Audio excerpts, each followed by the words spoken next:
Is Meghan Markle considering a career in politics? Here's our royal insider, Patricia Treble, with the scoop. Patricia, good morning to you. Good morning. Okay, a replacement for a longtime California Senator Dianne Feinstein has just been named after her death last week. And there is speculation that Meghan perhaps is considering maybe entering the next election. What do you know?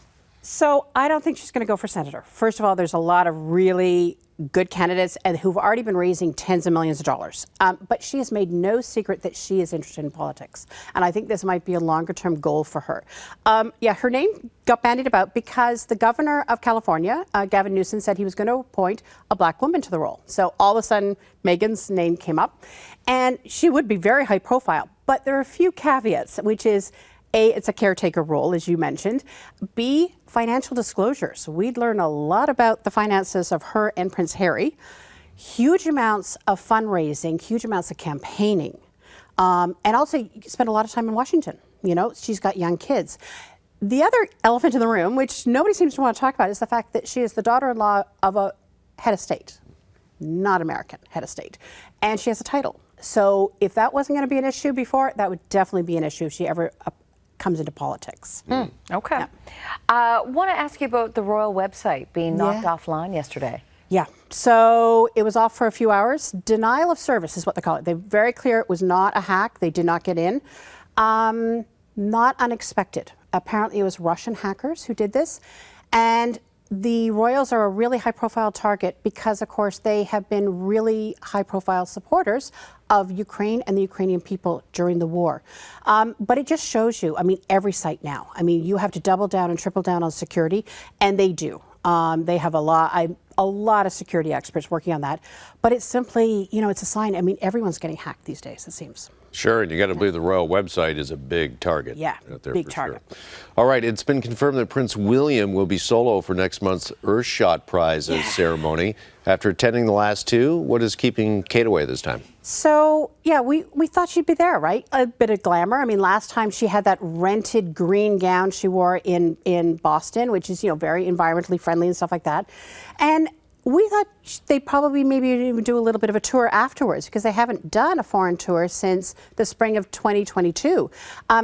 Turns out there is a conflict, and it is school.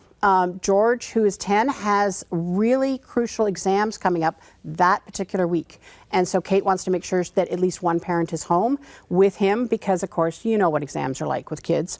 You want to make sure everything goes well. And that they're actually studying and doing what they exactly, need to do. Exactly. That they're not out playing in Windsor. Yeah. Gaming. Gaming away. Yeah. We're talking, Kate. Let's stick there. Yep. I want to talk fashion. Yeah. I mean, she looked fabulous in those pictures we were showing, but let's talk about some of her more casual attire. So this is something interesting. So her style for, and we're talking everyday events, so not the big glam, the big royal events, but the everyday events, she used to be wearing a lot of coat dresses, lots of dresses. It was very much the Queen style. She liked the women of the royal family to wear dresses. So a lot of skirts, a lot of jackets.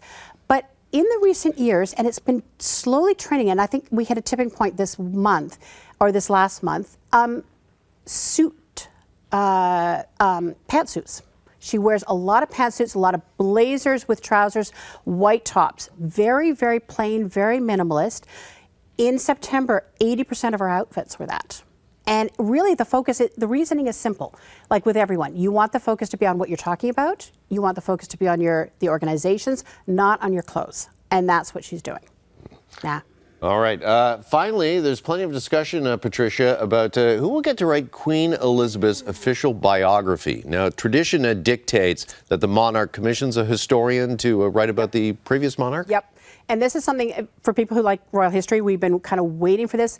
There was a big story in the Telegraph on the weekend, and I think was kind of indicating where they're going. Wasn't naming anyone, but they think they're going to go for somebody much younger, simply because she's been around for 70 years. Here's the issue, though, is that they get full access to all diaries. The Queen wrote a diary for her entire life, all the archives and everything. But this is also a family, and there's a lot of family angst. So you've got Diana and Charles's breakup. You've got what did the Queen think about Camilla when she first came on scene? We know she was a bit cool. Harry and Meghan.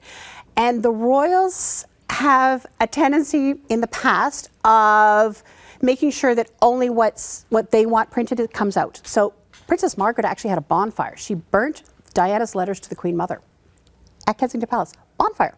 So that won't work this time. So if everything's going to come out, but people are still alive, how do you do it? And I think the fact the Queen lived so long might be the solution. And what this article was talking about was that it'll be a multi-volume biography starting in the earliest times.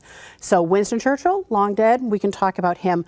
And so then by the time you reach the current day, when there might be a little sensitivity, then time will have passed. Okay. We're going to have to leave it there. Thank you so much, Patricia. You're more than welcome.